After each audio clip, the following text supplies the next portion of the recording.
ओम शांति। 28/4/2025 प्रातः मुरली। ओम शांति। बाप दादा मधुबन। मीठे बच्चे, तुम्हारा प्यार विनाशी शरीरों से नहीं होना चाहिए। एक विदेही से प्यार करो, देह को देखते हुए नहीं देखो। प्रश्न है, बुद्धि को स्वच्छ बनाने का पुरुषार्थ क्या है? स्वच्छ बुद्धि की निशानी क्या होगी? उत्तर, देही अभिमानी बनने से ही बुद्धि स्वच्छ बनती है। ऐसे देही अभिमानी बच्चे अपने को आत्मा समझ एक बाप को प्यार करेंगे, बाप से ही सुनेंगे।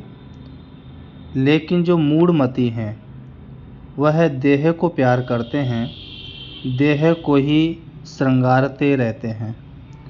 ओम शांति।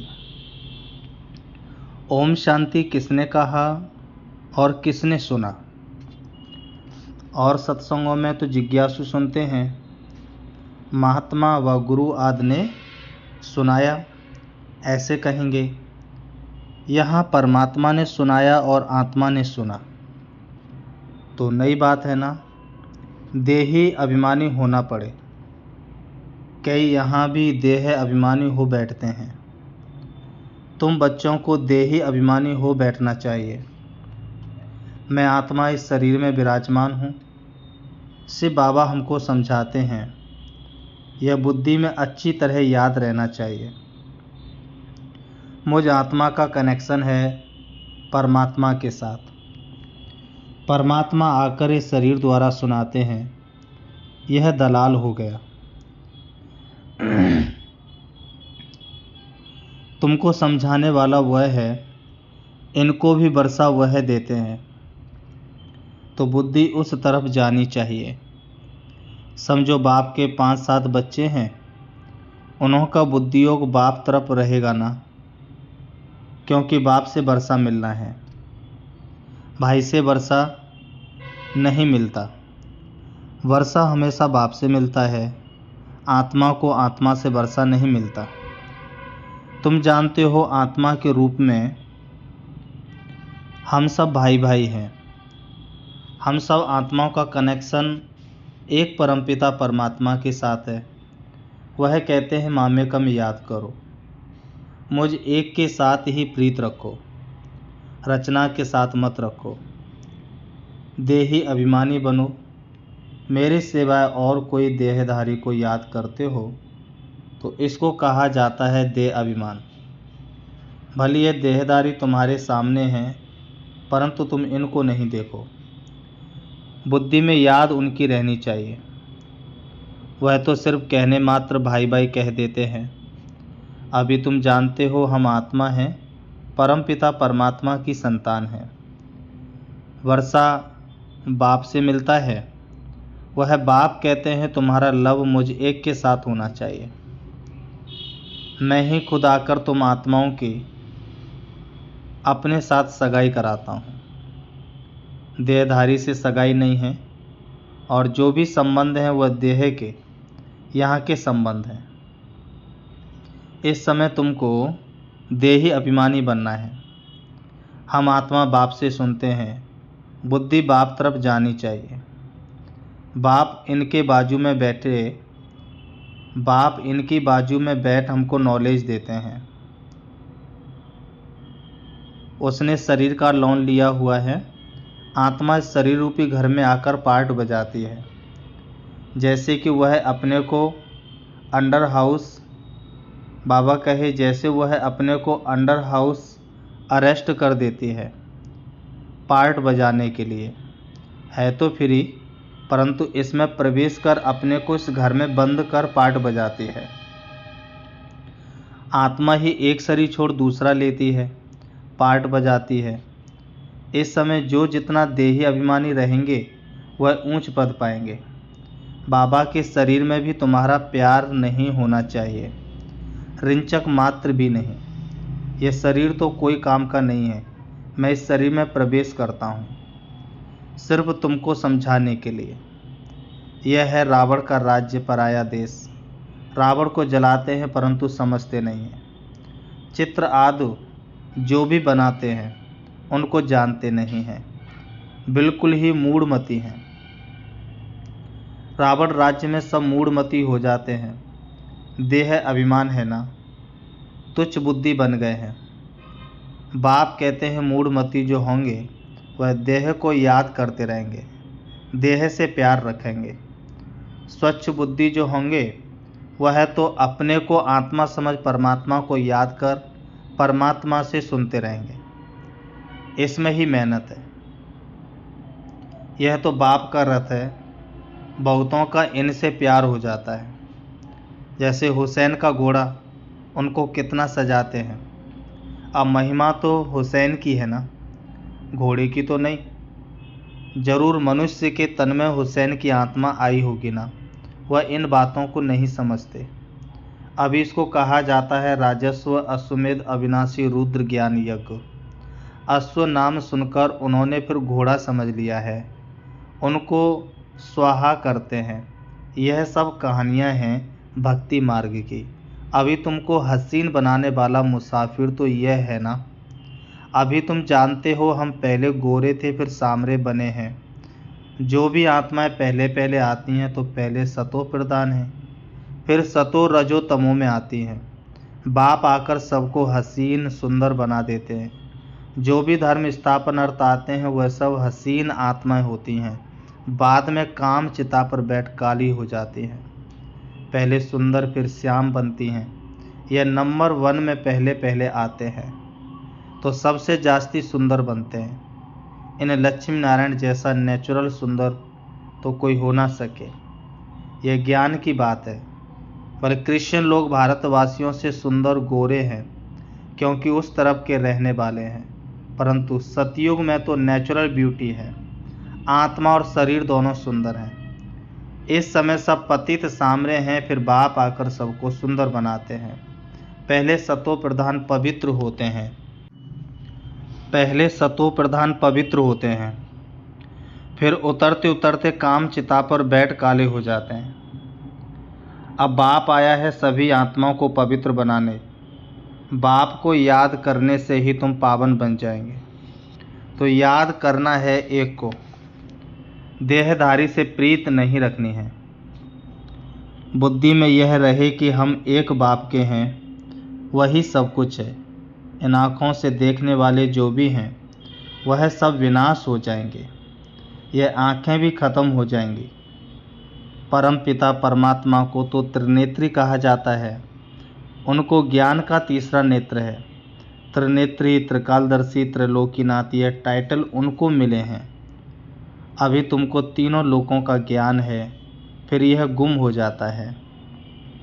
जिसमें ज्ञान है वही आकर देते हैं। तुमको बाप 84 जन्मों का ज्ञान सुनाते हैं।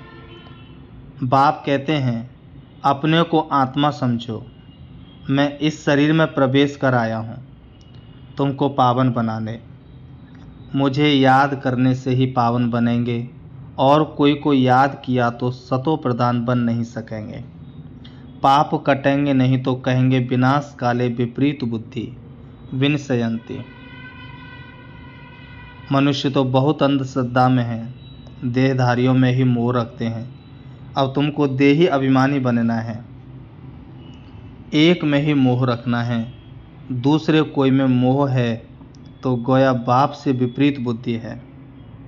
बाप कितना समझाते हैं, मुझ बाप को याद करो। इसमें ही मेहनत है।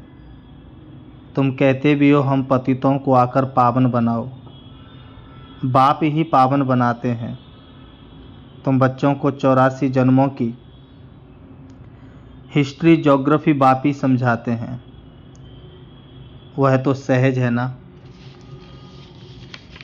बाकी याद की ही डिफ़िकल्ट सब्जेक्ट है। बाप के साथ योग रखने में कोई भी होशियार नहीं है। जो बच्चे याद में होशियार नहीं वह जैसे पंडित हैं। ज्ञान में भल कितने भी होशियार हों, याद में नहीं रहते तो वह पंडित हैं। बाबा पंडित की एक कहानी सुनाते हैं ना। जिसको सुनाया वह तो परमात्मा को याद कर पार हो गया। पंडित का दृष्टांत भी तुम्हारे लिए है। बाबा कहे पंडित का दृष्टांत भी तुम्हारे लिए है। बाप को तुम याद करो तो पार हो जाएंगे। सिर्फ मुरली में तीखे होंगे तो पार जा नहीं सकेंगे। याद के सिवाय विकर्म विनाश नहीं होंगे। यह सब दृष्टांत बनाए हैं। बाप बैठ यथार्थ रीत समझाते हैं। उनको निश्चय बैठ गया। एक ही बात पकड़ ली कि परमात्मा को याद करने से पार हो जाएंगे। सिर्फ ज्ञान होगा, योग नहीं तो ऊंच पद पा नहीं सकेंगे। ऐसे बहुत हैं, याद में नहीं रहते। मूल बात है ही याद की। बहुत अच्छी सर्विस करने वाले हैं, परंतु बुद्धि योग ठीक नहीं होगा तो फंस पड़ेंगे। योग वाला कभी देह अभिमान में नहीं फंसेगा। अशुद्ध संकल्प नहीं आएंगे। याद में कच्चा होगा तो तूफान आएंगे। योग से कर्मेंद्रियां एकदम वश हो जाती हैं। बाप राइट और रॉन्ग को समझने की बुद्धि भी देते हैं। औरों की देह तरफ बुद्धि जाने से विपरीत बुद्धि विनश्यंती हो जाएंगे। ज्ञान अलग है, योग अलग है। योग से हेल्थ, ज्ञान से वेल्थ मिलती है। योग से शरीर की आयु बढ़ती है। आत्मा तो बड़ी छोटी होती नहीं। आत्मा तो बड़ी छोटी होती नहीं। आत्मा कहेगी मेरी शरीर की आयु बड़ी होती है। अभी आयु छोटी है, फिर आधा कल्प के लिए शरीर की आयु बड़ी हो जाएगी। हम तमो प्रधान से सतो प्रधान बन जाएंगे। आत्मा पवित्र बनती है। सारा मदार आत्मा को पवित्र बनाने पर है। पवित्र नहीं बनेंगे तो पद भी नहीं पाएंगे। माया चार्ट रखने में बच्चों को सुस्त बना देती है। बच्चों को याद की यात्रा का चार्ट बहुत शौक से रखना चाहिए। देखना चाहिए कि हम बाप को याद करते हैं या और कोई मित्र संबंधी। आद तरफ बुद्धि जाती है। सारे दिन में याद किसकी रही? सारे दिन में याद किसकी रही?